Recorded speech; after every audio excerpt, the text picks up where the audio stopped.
Bonjour et bienvenue chez DigiSchool. Je suis Vanessa Brossard, votre professeure d'histoire-géographie et aujourd'hui nous allons travailler un chapitre de terminale, gouverner la France depuis 1946, en se consacrant sur la fin de la 4e République.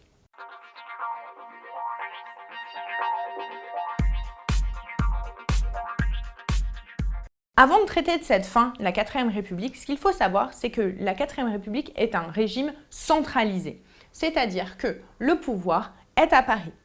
Il n'y a pas de région et par ailleurs, le pouvoir des conseils qu'on appelle généraux, c'est-à-dire les conseils des départements, est limité par les préfets. Ce sont les envoyés du gouvernement dans les départements. C'est aussi à cette époque que la France se réunit avec les autres pays européens pour fonder une réelle construction européenne. En 1951, la CECA est signée. C'est le traité de Paris. La CECA, c'est la communauté économique du charbon et de l'acier.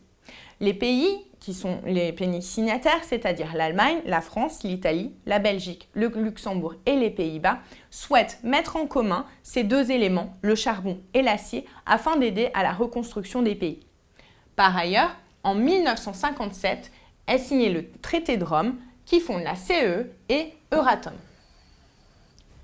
Ces deux éléments donnent naissance à une communauté économique européenne, une union douanière entre les différents pays, les mêmes pays signataires de la CECA, mais également Euratom, qui est une union pour l'énergie. Par ailleurs, la France signe des traités militaires afin d'avoir réellement un pouvoir.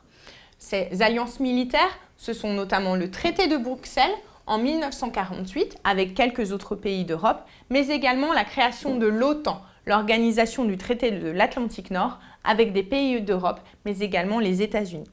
La 4e République chute en 1958. Cette chute est causée par différents éléments. Premier élément, la crise algérienne.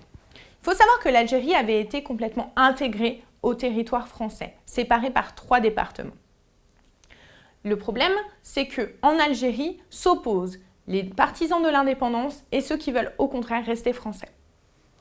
Deuxième élément, le déficit des finances. Problème de finances au sein de la 4e République.